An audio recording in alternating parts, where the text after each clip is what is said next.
Okay, this segment's about the guides for the boat. So when we're doing a boat race, while the boat's in the pond, there's a string that's 30 centimetres above the water, which is where we need to use to guide our boat down the pond. Now it's important to remember, excuse me, here's our ruler with measurements on it.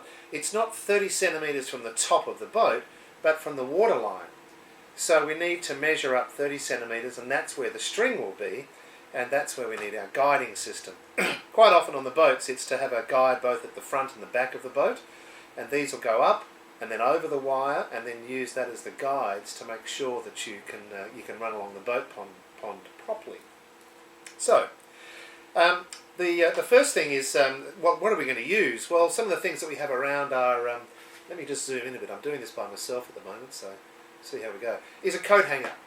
A coat hanger is quite a good piece of wire to use, because across the bottom of the coat hanger is a piece of wire that's about the right length. So using a pair of pliers, we can snip those two ends of the coat hanger, and we end up with a nice straight piece of wire that's quite stiff. And I think that's one of the tricks in doing the guides for these boats. So if we get the pliers again and we take it at the top, and we simply turn that around, so we create a nice loop on top of that, and I hope you can see that. Let's see if we can just go a little bit closer. So there's our loop in the wire, and of course we've kept it nice and straight. Now the foam's quite thick at the front of my boat, so it's fairly easy to push this into the foam at the right point, and there's my front guide for the boat. So it's not 30 centimetres above the deck, but it's 30 centimetres above the water level. So at the moment you can see it's a little bit where the guide is bending over here. It's not quite right. So we need to adjust that by pushing it a little further into the foam. And there's our front guide, so then we do the same with the back.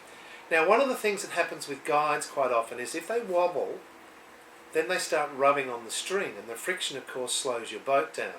So what's important sometimes is to have a nice straight guide that's stiff like this piece of wire, and we need to make sure it's not going to go wobbling around. You can see this one's starting to wobble. So if we have a piece of hard card and we drill a hole through the centre of it about the same size as the wire, put some double-sided tape on the back. So let's take the guide out, and what I'm going to do is simply position that in about the spot where I want the guide to be. So now this is much firmer than the foam itself, so when I push the guide back into my foam again, it's nowhere near as wobbly, so it holds it straighter. So if my boat goes straight through the water, we're not going to be rubbing too much on the string to get the boat to go nice and straight down the water. So friction is a really important part of this whole process. So one at the front, one at the back, and away we go. And it's a good idea to be able to adjust them a little bit. Now we can adjust them by either pushing them further into the foam or changing the bend of the wire.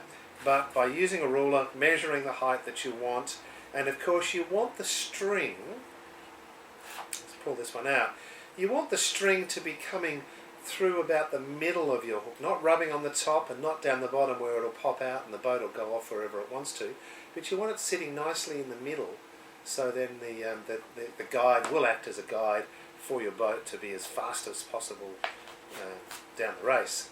So that's a little bit about guides. Now I'm using a piece of wire. There's all sorts of other ways you can do it. I've seen people have two very stiff rods coming up here, and the string simply sits just in between them at the front and back. But be imaginative, be creative, be innovative, and think about what's going to be the best method of getting your boat to go down the pond.